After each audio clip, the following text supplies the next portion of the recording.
frequency channel. Tonight I'm going to be reading to you from the Book of Secrets, Unlocking the Hidden Dimensions of Your Life by Deepak Chopra. I never know if I'm saying that right. Anyways, we're just going to delve right into this, heading right into the secret number 3, or chapter 3. 4 paths lead to unity. All the spiritual secrets from this point on, meaning the vast majority, depend on your accepting the existence of one reality. If you still think of it as a pet idea held by someone else, your experience of life won't change. One reality isn't an idea, it is a doorway into a completely new way to participate in life. Imagine a passenger on an airplane who doesn't know that flight exists. As the plane takes off, he panics, thinking such thoughts as, what's holding us up? What if the plane is too heavy? Air weighs nothing, and this whole plane is made of steel.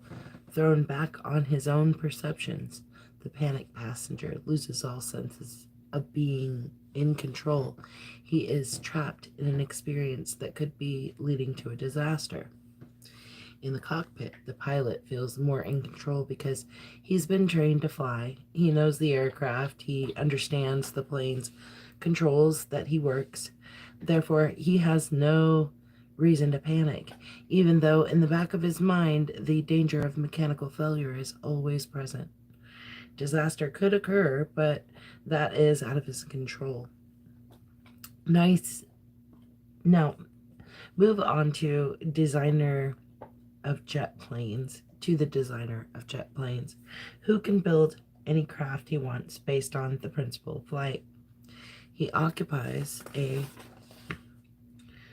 position of greater control than the pilot, because if he kept on experimenting with various designs, he could come up with a plane that is incapable of crashing, perhaps some kind of glider with an airfoil that never stalls.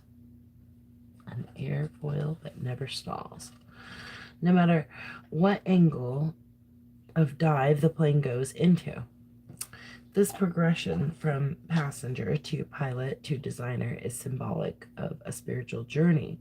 The passenger is trapped in the world of the 5 senses. He can perceive flight only as impossible because when steel is compared to air, it only seems capable of falling through it. The pilot knows the principles of flight, which transcend the 5 senses by going to a deeper law of nature, the Bernoulli principle, which dictates that air flowing over a curved surface creates lift. The designer transcends even further by coaxing the laws of nature to arrive at the intended effect. In other words, he is closest to the source of reality, acting not as a victim of the 5 senses or a passive participant in natural law, but as a co-creator with nature. You can take this journey yourself. It is more than symbolic because the brain, which is already manufacturing every sight, sound, touch, taste, and smell that you experience, is a quantum machine. Its atoms are in direct contact with the laws of nature, and through the magic of consciousness, when you have a desire, your brain is sending a signal to the very source of natural law.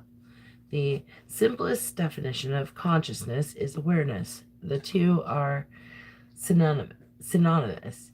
One time at a business conference, an executive came up to me demanding a definition of consciousness that was practical and concrete. At first, I wanted to reply that consciousness isn't or can't be defined concretely, but I found myself blurting out, consciousness is the potential for all creation. His face brightened as he suddenly got it. The more consciousness you have, the more potential you have to create. Pure consciousness, because it underlies everything, is pure potential. You need to ask yourself this question: do you want to be a victim of the five senses or a co creator? Here are how the options look on the way to creation. Depending on the five senses: separation, duality, ego based, subject to fear, detached from the source, limited in time and space. Depending on natural law: in control, less subject to fear, taps into natural resources, inventive, understanding, explores the reaches of time and space. Depending on consciousness: creative, intimate with natural laws, close to the source, boundaries dissolve, intentions turn into results beyond time and space. Awareness in all that changes in the journey from separation to the one reality.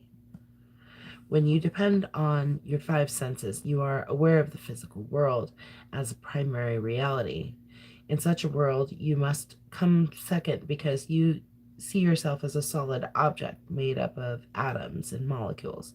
The only role your awareness has is to look upon the world out there. The five senses are extremely deceptive. They tell us that the sun rises and in the east and it sets in the west.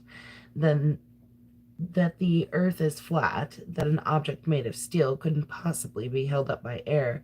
The next stage of awareness depends upon laws of nature that are arrived at by thinking and experimenting. The observer is no longer a victim of deception. He can figure out the law of gravity using mathematics and thought experiments. Newton didn't have to sit under a tree and have an actual apple fall on his head. He could perform a thought experiment using images and the numbers that match those images. That was the process he followed, as did Einstein by imagining how relativity worked.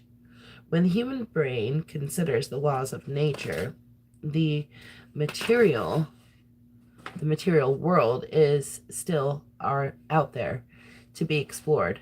More power is gained over nature. But if this level of awareness was the ultimate one, as many scientists think it is, utopia would be a technological triumph. However, the brain cannot see itself aside forever, or it can't set itself aside forever, rather. However, the brain can't set itself aside forever. The laws of nature that keep airplanes in the air also apply to every electron in the brain. Eventually, someone has to ask, who am I? Who is doing all this thinking? That's the question that leads to pure awareness. For your empty For you empty the brain of all thoughts, as in state of meditation. Awareness turns out not to be empty, void, and passive, beyond the limits of time and space. One process, and only one, is taking place. Creation is creating itself, using consciousness as its modeling clay. Consciousness turns into things in the objective world, into experiences in the subjective world. Break any experience down to its most basic element, and what you get are invisible ripples in the quantum field. Break down any object into its most basic element, and what you get is also a ripple in the quantum field. There is no difference, and by a stroke of supreme magic, the human brain doesn't have to stand outside the creative process. Just by paying attention and having a desire, you flip on the switch of creation. You flip it on, that is, if you know what you're doing. The victim of the five senses, pre-scientific man, and the explorer of the laws of nature, scientists and philosophers, are just as creative as someone experiencing pure awareness: sages, saints, shamans, siddhas, sorcerers, pick any label you want, but they believe in limitations that are self imposed, and because they do, those limitations turn into reality. The glory of the spiritual journey is the same as the irony. You acquire full power only by realizing that you have been using that power all along to thwart yourself. You're potentially the prisoner, the Juliet, and the hero who opens the prison. Or, sorry, rather, the jailer. Sorry, this light. So, you are potentially the prisoner, the jailer, and the hero who opens the prison, all rolled into one. Instinctively, we knew this all along. In fairy tales, there is a magical connection between victims and heroes. The frog knows he is a prince, needing only the magic touch to regain his true status. Most fairy tales put the victim in peril, unable to break the spell until the magic is delivered from outside. The frog needs a kiss, and Sleeping Princess needs someone to break through the walls of thorns. Cinderella needs a fairy godmother with a magic wand. Fairy tales symbolize a belief in magic that wells up from the most ancient parts of our brain, but they also lament that we are not masters of this magic. That this dilemma, rather, has frustrated everyone who has tried to embrace the one reality. Even when wisdom is gained and you realize that your own brain is producing everything around you, finding the control switch to creation is elusive. But there is a way. Behind any experience is an experiencer who knows what is happening. When I find a way to stand where the experiencer is standing, I will be at the still point around which the whole world turns. Getting there is a process that starts here and now. Every experience comes to us in one of four ways: as a feeling, a thought, an action, or simply a sense of being. At unexpected moments, the experiencer is more present in these four things than usual. When that happens, we feel a change, a slight difference from our ordinary reality. Here is a list of each subtle changes taken from a notepad that I kept by my side for several weeks. Feelings: a lightness in my body, a streaming or flowing sensation in my body, a sense that all is well, that I am at home in the world, a feeling of complete peacefulness, a sensation of coming to rest, as if a speeding car has glided to a halt, a feeling of landing in a soft place where I am safe, a feeling that I am not what I seem to be, that I have been playing a part that isn't the real me, a feeling that something lies beyond the sky or behind the mirror.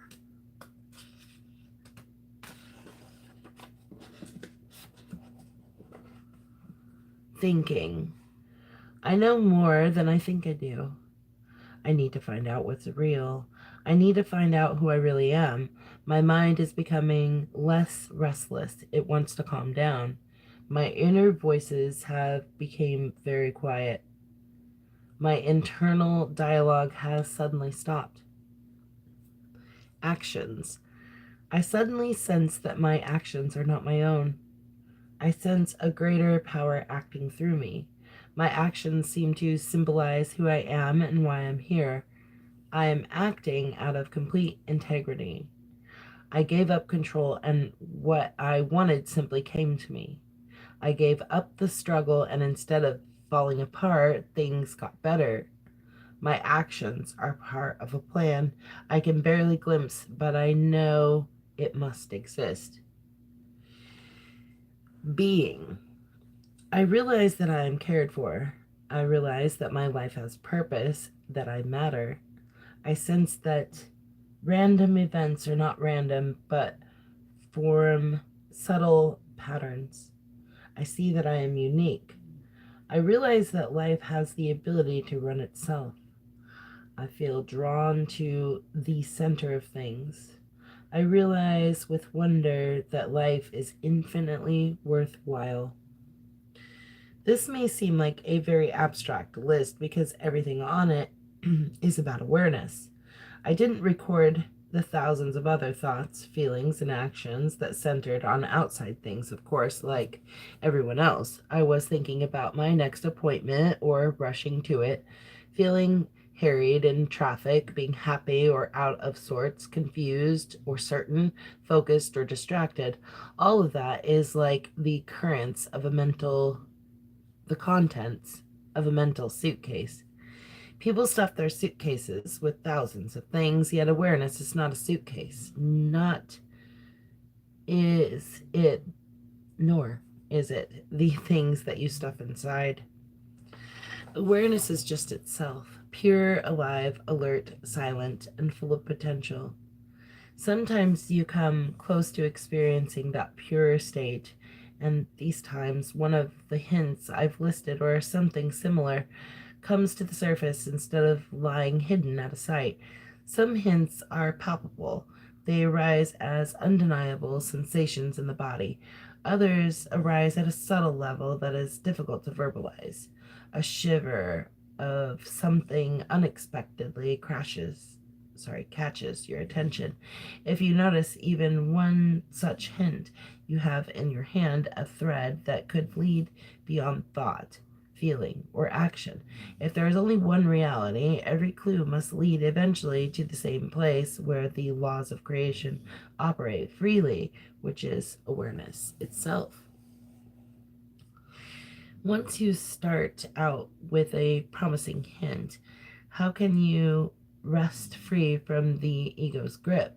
The ego fiercely protects its view of the world, and we're all experiencing how wispy and fleeting any experience can be when it doesn't fit our ingrained belief system.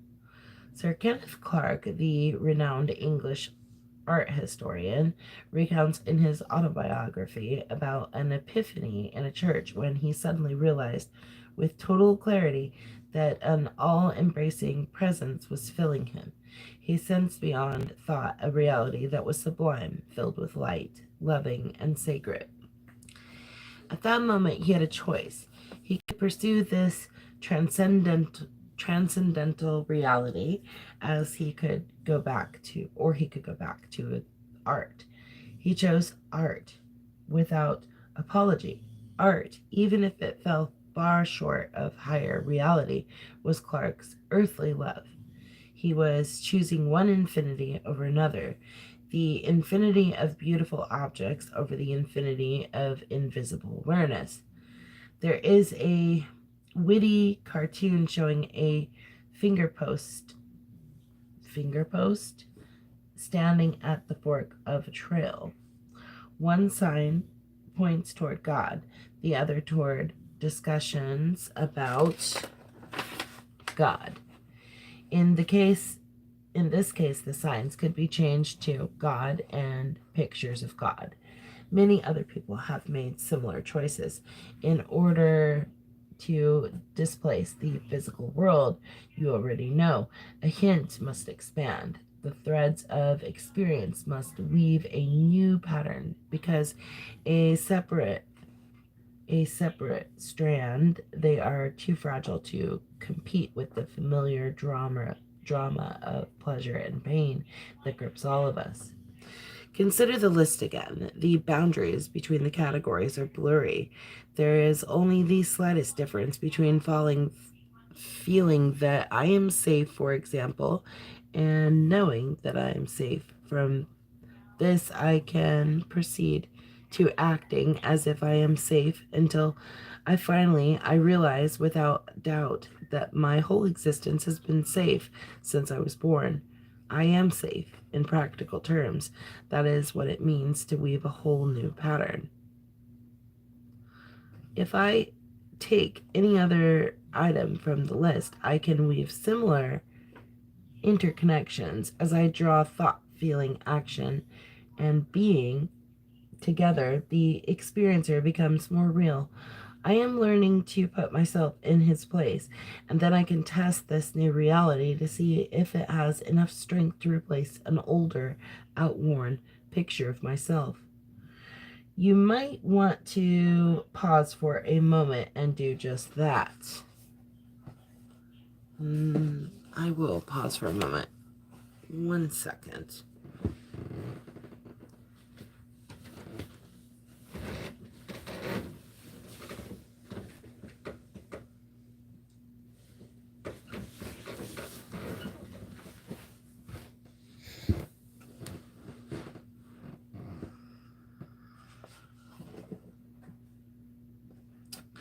So you might want to pause for a moment and do just that.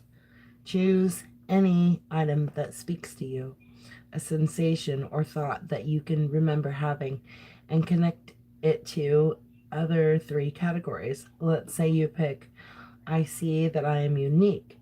Uniqueness means that there is no one else who is exactly like you. What feeling would go with that realization? Perhaps a feeling of strength and self-esteem, or a sensation of being like a flower with its own unique scent, form, and color. There is also the sensation of standing out from the crowd and that being proud that you do. The thought might then come, I don't have to imitate anybody else. With this thought, you might begin to feel free of other people's opinions about you. From this, a desire arises to act with integrity, to show the world that you know what you are, and thus from one tiny sensation, a whole new pattern emerges. You have found the path of expanded awareness. If you pursue a momentary glimpse of awareness, you will see how quickly it expands. A single thread leads to a complex tapestry. Yet this metaphor cannot explain how to change reality itself. To master pure awareness, you must learn how to live it. When an experience is so powerful that it motivates people to change the whole pattern of their lives, we call that a breakthrough or an epiphany. The value of an epiphany doesn't lie just in some new or exciting insight. You might be walking down the street and pass a stranger, your eyes meet, and for some reason there is a connection. It isn't sexual or romantic or even a suspicion that this person could mean something in your life. Instead, the epiphany is that you are that stranger. Your experiences merge with his. Call this a feeling or a thought. It doesn't matter which. It's a sudden expansion that counts. You are flung outside your narrow boundaries, if only for a moment, and that makes all the difference. You have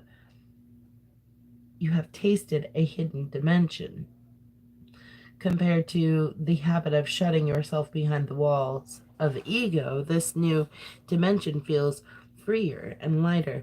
You have a sense that your body can't contain you anymore. Another example, when you watch a young child who is playing with a complete focus and yet totally carefree, it's hard not to feel a tug.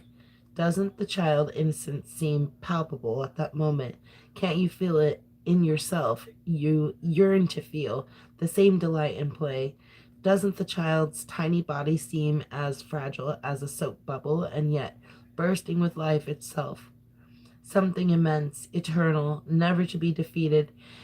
In a fascinating text called the Sutras,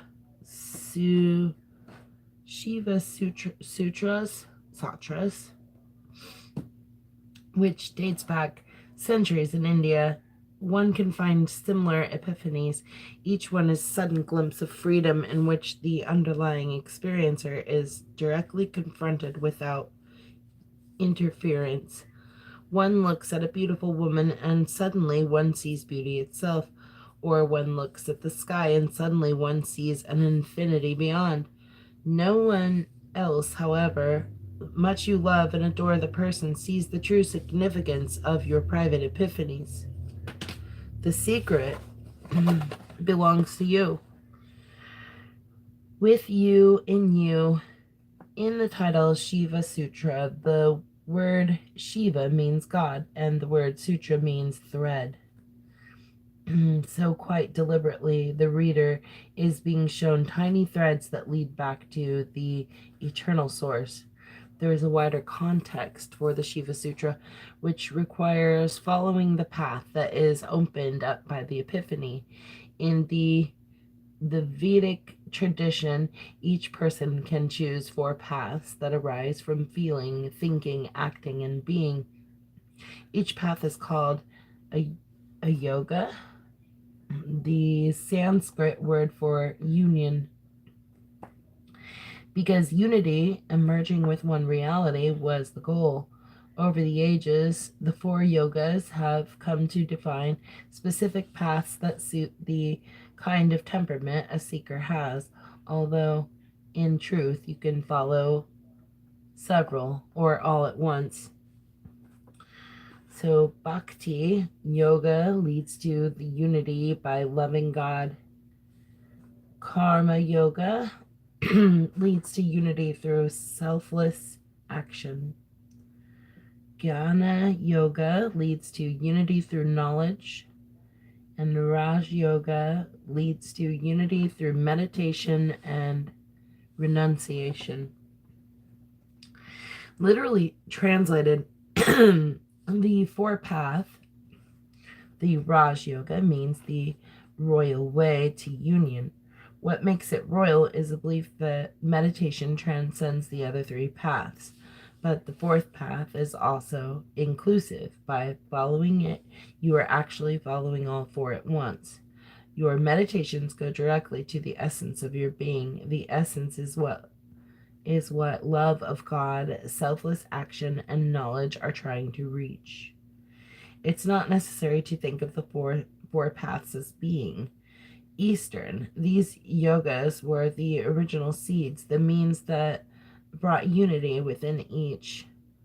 Everyone has feelings, so everyone can be on the path of feeling. The same is true for thinking, acting, and being.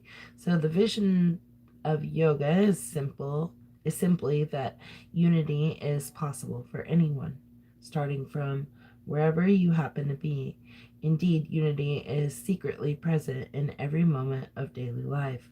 Nothing can happen to me that is outside the one reality. Nothing is wasted or random in this cosmic design. Let's look at how each path is actually lived. Feeling points the way whenever you experience and express love. On this path, your personal emotions expand to become all-encompassing. Love of self and family merges into love of humanity. In its highest expression, your love is so powerful that it calls upon God to show himself or herself to you. The yearning heart finds ultimate peace by uniting with the heart of creation. Thinking points the way whenever your mind stops being restless and speculative. On this path, you silence your internal dialogue in order to find clarity and stillness. It takes clarity for your mind to see that it doesn't have to be so driven. Thinking can turn into knowing, which is to say wisdom. With greater clarity, your intellect looks into any problem and sees the solution, and your knowingness expands. Personal questions fade. What your mind really wants to know is the mystery of existence. Questions knock on the door of eternity, at which point only the Creator can answer them for you. The fulfillment of this path comes when your mind merges with the mind of God. Action points the way whenever you surrender. On this path, your ego's control over action is loosened. Your actions stop being motivated by selfish wants and wishes. At the beginning, it is inescapable that you will be acting for yourself, because even if you try to be completely selfless, you will be earning personal satisfaction. In time, however, action detaches from the ego. Doing becomes motivated by a force outside yourself. The universal force is called Dharma. In Sanskrit, the path of action is summed up in the phrase, karma gives way to Dharma. In other words, personal attachment to your own action is turned into non-attachment through performing God's actions. This path reaches its fulfillment when your surrender is so complete that God runs everything you do. Being points the way whenever you cultivate a self beyond ego. At the outset, the sense of I is attached to fragments of your real identity. I is an accumulation of everything that has happened to you since you were born. The shadow identity gets exposed as an illusion, a mask that hides a much greater I existing in everyone. Your real identity is a sense of existence, pure and simple, which we'll call I am. All creatures share the same I am, and fulfillment occurs when your being embraces so much that God is also included in your sense of being alive. Unity is a state in which nothing is left out of I am. Yoga is seen in the West as a renunciance path, a way of life that demands giving up family and possessions. Wandering yogis with their begging bowls of the kind that used to be seen in every village in India symbolize such a life. But outer trappings don't signify renunciation, which happens on the inside no matter how much or how little you possess materially. Internally, a crucial decision is made. I am starting over. In other words, you renounce your old perceptions, not your possessions. When your heart grows sick of the violence and the divisiveness in the world, starting over is the only choice. You stop looking at the reflections and turn instead to the source. The universe, like any mirror, is neutral. It reflects back whatever is in front of it without judgment or distortion. If you can trust that, then you have taken the crucial step of renunciation. You've renounced the belief that the outer world has power over you. As with everything else on the path to unity, living this truth is what will make it true. Changing your reality to accommodate the third secret. Finding a path back to your source is a matter of letting life settle down to where it wants to be. There are gross and subtle levels of every experience, and the subtler levels are more sensitive, awake, and meaningful than the gross. As an exercise, begin to observe when you touch subtle levels in your own awareness.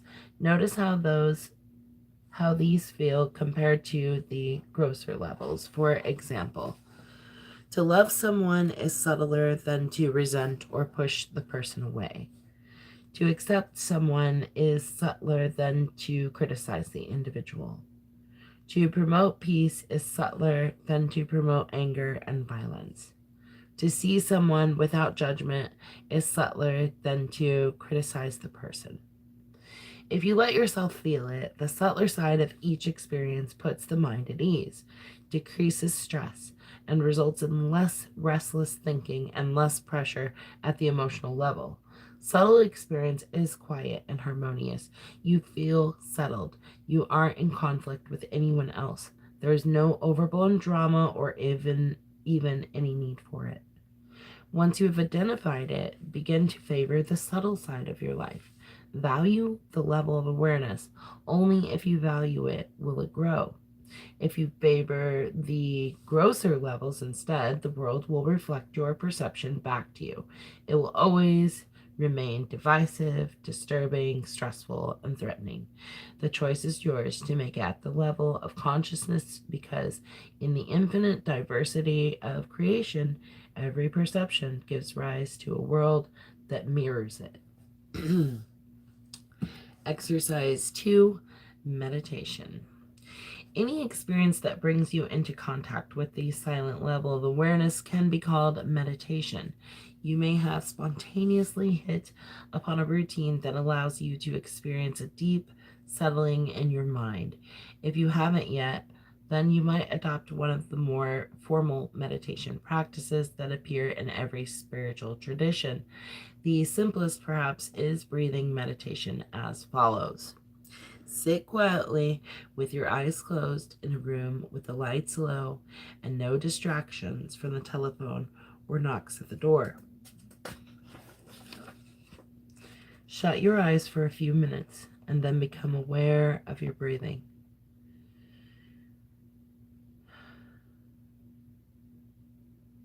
Let your attention follow your breath as it gently and naturally draws inward. Do the same as the breath flows outward. Don't make any attempt to breathe with a certain rhythm, and don't try to make your breath deep or shallow. By following your breath, you are aligning yourself with the mind-body connection, the subtle coordination of thought and prana, the subtle energy contained in the breath. Some people find it easier to stay with their breathing if they repeat a sound, one syllable for the out-breath, one for the inner. Is a traditional sound useful for this purpose. You can also adopt the seed mantras or ritual sounds as described in any text on Eastern spiritual teachings. Perform this meditation for 10 to 20 minutes twice a day, and you will become aware of your body relaxing. Since most people are storing massive amounts of fatigue and stress, you may even fall asleep. Don't worry about this or about any sensation or thought that crops up as your mind grows quieter. Rely on the body's natural tendency to release stress. This is a gentle meditation that has no negative side effects or dangers as long as you are healthy. If you feel pain anywhere or a repeated sense of discomfort, these may be symptoms of undiagnosed illness. In that case, you should such feelings persist, you need to ask for medical help. The relaxing effect will continue, yet you will also begin to notice that you are more self-aware. You may gain a sudden insight or inspiration, and you may start to feel more centered. Sudden spurts of energy or alertness may occur, and these effects vary from person to person, so be open to whatever comes. The overall purpose of meditation is the same for everyone, however. You are learning to relate to the awareness itself, the purest level of experience. That is the end of chapter 3. So if you missed any of the previous chapters of this really neat metaphysical book, you can find them in their own playlist, self-titled The Book of Secrets. Thanks for joining us. Leave a comment. Let us know your thoughts. Have a good night, everyone.